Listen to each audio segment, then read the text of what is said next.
Hey guys, it's me again. I went missing for 2 weeks because I was ill in bed. That's why I'm so happy to be making this video, because I'm not ill anymore. Today's video is going to be a popular topic about why I became vegan. That's good. I became vegan because of many things. But first off, I'm going to talk about what I was before I became vegan. I grew up a meat eater in a Portuguese family, which obviously I became a meat eater because they love meat. We would eat meat every single day, like chicken, beef and pork, nearly every single day. I hardly had fish as a kid, which was something I loved more than meat, but my parents decided what I ate. I never really liked meat when I was a kid. I was more of a fish lover, so when I ate meat, I hardly ate my food. And when I ate meat, I felt really bloated most of the time, or I just lost my appetite. After 18 years of eating meat, I decided to become a pescatarian, which I was really excited about because just not eating meat was good for me. I then was a pescatarian for I think about a year, not sure, just an estimate of how long I think, I don't remember. And I was loving it.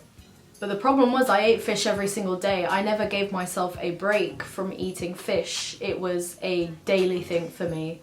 And my stomach started to get upset. I was on YouTube most of the time, well, not most of the time, I was on YouTube every single day. I love YouTube. Watching videos makes me happy. And I just randomly found a video about veganism. The first vegan YouTuber I found was called Freely the Banana Girl, and I was like, wow, this girl criticizes a lot. She is very harsh, very brutal with her words, and I was like, I really don't like her.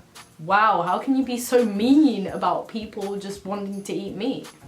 After a few months of watching her video, I started to get a bit more interested in her videos. I watched loads of them and I started to understand more why she was so passionate about veganism. She wanted to send out a message as to why eating meat was a bad thing, as to why we shouldn't eat it because of the animal cruelty that's involved. Why do animals have to be tortured and killed so we can eat their meat?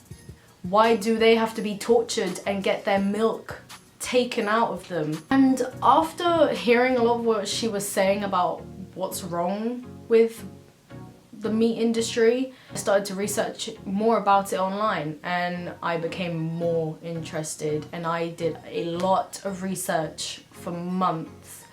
She then recommended a documentary to watch, and I like documentaries. As I used to be a film student, one thing that I loved was documentaries.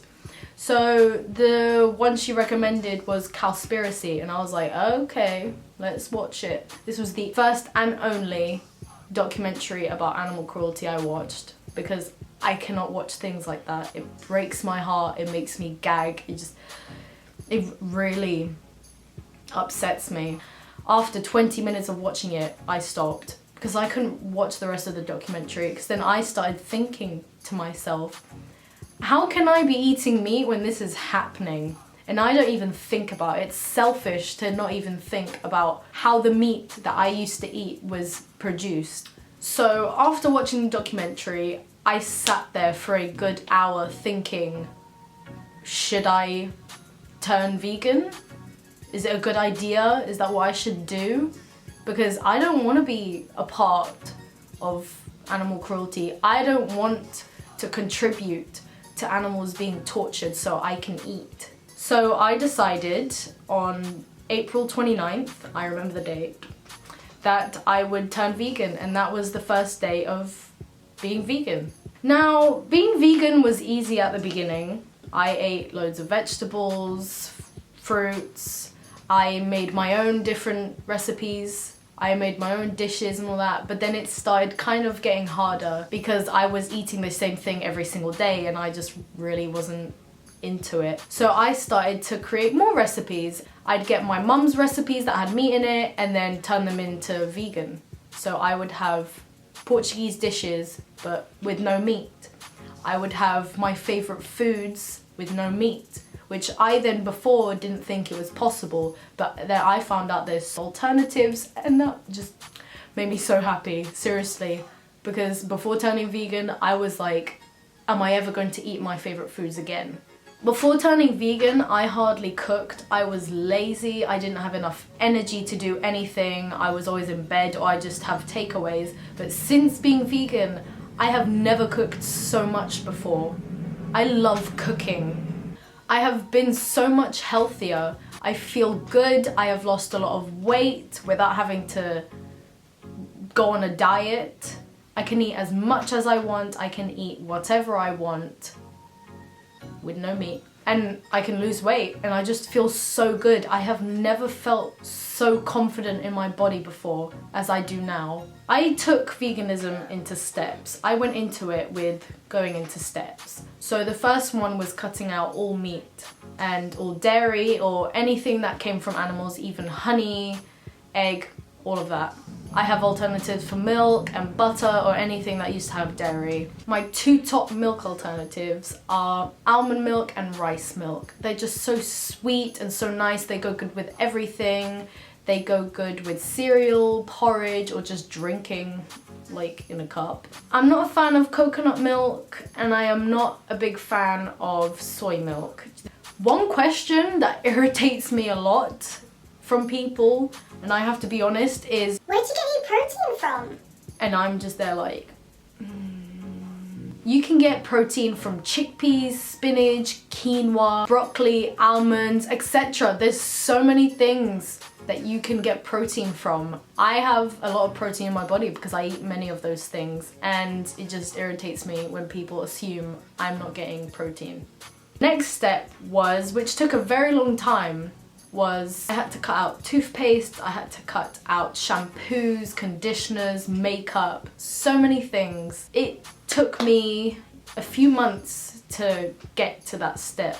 I'm past that step. I now use alternatives for toothpaste and for shampoos and all that. My toothpaste doesn't have glycerin, my shampoos don't have anything to do with animal cruelty.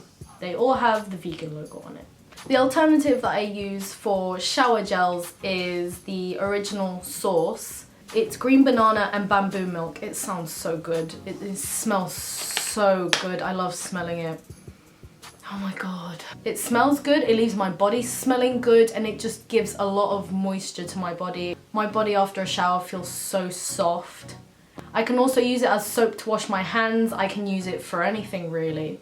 For my toothpaste, it's not really toothpaste, it's a tooth powder from Lush.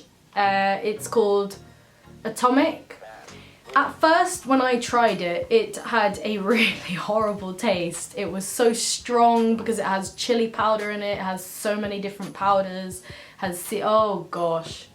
After 2 months now of using it, I'm just used to the taste, and it's so nice. It leaves my teeth clean and white. It's good for the circulations in your gums, so I recommend this. Yes.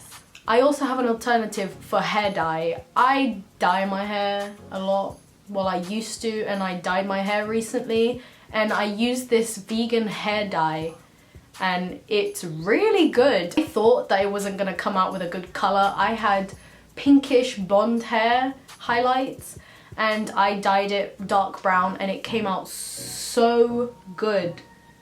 I love it. I have been vegan now for nearly 8 months now, and I'm proud. That's actually a big accomplishment. I was only planning to try out veganism for a month, but now it's gotten up to 8 months, and I am staying vegan. Well, that's it guys for today's video. I hope you enjoyed it and learned a lot from this video about veganism. So thanks, see you in the next video. Bye!